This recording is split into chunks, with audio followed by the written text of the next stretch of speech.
Come on and get some of this pig feet, girl. It's only one day. Come on. You ever try to lose weight and you got people in your family say, you ain't gonna lose that weight, child. You meant to be big. You ain't gonna lose that weight, child. Your grandma was big. Your mama was big. Your grandpapa was big. Why are you trying to lose weight? Ain't nothing wrong with the way you look. They try to work against your decision. You can't be around people like that. Get people out of your life who ain't gonna help you. Get people out of your life who are also addicted. You gotta get rid of them. How the hell you hanging around addicts and you ain't gonna be one no more? How you hanging around overeaters but you don't want to be one no more? How you hanging around marijuana blunt addicts and you don't want to be one no more? You playing games. You cannot keep going back to a situation that provides a trigger for your addiction. You can't keep going back to a situation that provides a trigger for your addiction. Listen, you know why you do that? You ever hear somebody say, I kicked my drinking, but I could go hang with my homies. They gonna be drinking, but I'm okay now. You know that's what I call? I call that underestimating your addiction and overestimating your willpower. Listen, underestimating your addiction and overestimating your willpower. Let me say it again, because some of y'all might be writing. Underestimating your addiction, okay, and overestimating your willpower. That sows the groundwork for a relapse. That sows the groundwork for a relapse. You said you wasn't going to eat no more pork. You was picking out on pork feet, high blood pressure. You said you ain't eat no pork. You ain't had no pork for a whole year. You ain't had no pork for a whole year. So you say, I can hang around my friends. Now they're going to have that pig feet and the chitlins. And you get around them, and guess what? Your brain has a memory of all the good times you had eating pig feet.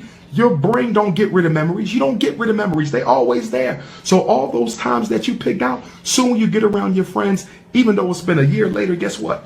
Your mind is going to start playing games on you. And guess what? Your friends might even be jealous of the fact that you done made you done lost 100 pounds. Guess what they're going to try to do? Come on and get some of this pig feet, girl. It's only one day. Come on. You work hard. You raise them kids.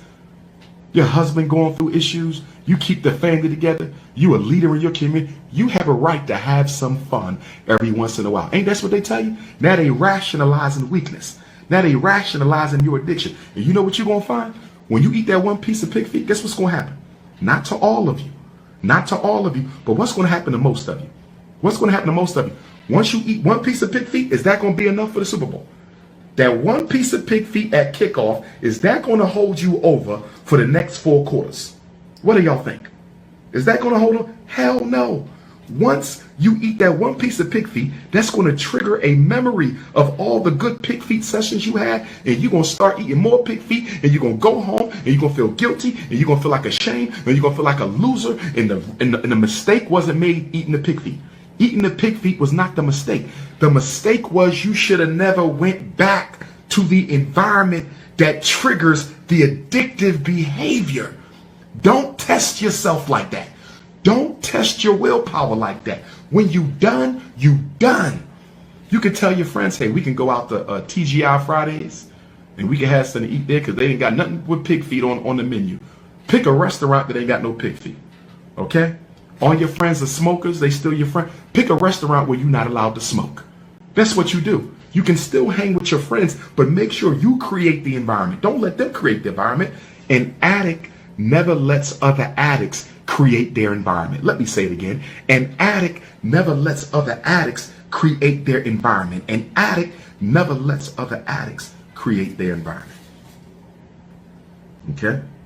You need to find people who are going to support you in your resolve to end your addiction. You're going to need to find people who support you in your resolve to, you need positive peer. You need people to say, good job. Good job. You had a bad day. You need people to say, guess what? I believe in you. Sometimes it happens. Let's pray together. Black Jesus, not white Jesus. Let's pray together and you won't get right back at it. You need positive peer pressure. You need positive. You don't need negative peer pressure. You ever try to lose weight and you got people in your family say, you ain't going to lose that weight, child. You meant to be big. You ain't going to lose that weight, child. Your grandma was big. Your mama was big. Your grandpapa was big. Why are you trying to lose weight? Ain't nothing wrong with the way you look. They try to work against your decision. You can't be around people like that.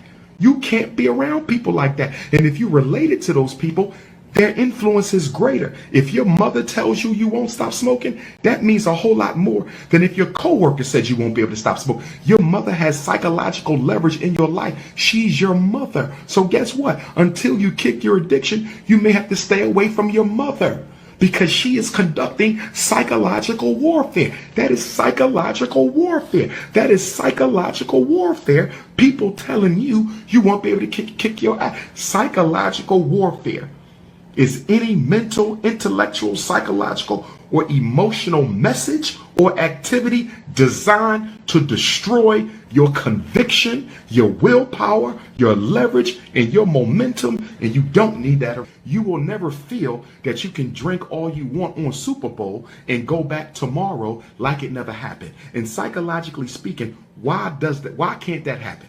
Why is it that you can't drink all you want today? So you've been kicking your drinking. You ain't drunk in a month. The Super Bowl is today. You decide to drink like crazy today, or smoke like crazy today, or snort like crazy today, and then tomorrow you go back to work. That's a fallacy. That's an imaginary thing. You know why? Because your brain cannot forget experiences, and every behavior only lays the groundwork for a stronger one tomorrow. So the fact that you pigged out on the Super Bowl, and I hate to say this, but the fact that you went crazy with your drinking and your smoking and your eating on the Super Bowl day, to be honest with you, it almost eliminated all the progress you made for the past 30 days. I know you don't want to hear this, but I got to tell you that. Okay, you've been doing good. No smoking for 30 days. You went crazy on the Super Bowl day, and it eliminated all the progress. You ain't drank for 30 days, and on one day of the Super Bowl, you destroyed all the progress. And do you know why that happened? Do you know why that happened? Because you were still in the process of kicking your addiction. In other words, addiction was still a habit for you. Addiction was still a habit for you. You were weakening it, because it takes 21 days to create a new habit. You were weakening it, but you didn't totally get rid of it. So the minute you entertained the habit, you see that? You were on a drought, but on the Super Bowl day, you had 18 beers. The minute you whet your unconscious appetite for that alcohol, guess what? You grew the tree all over again. You gave birth to the addiction all over again. You fed the weakness all over again. You fed the addiction all over again. So you can never let up.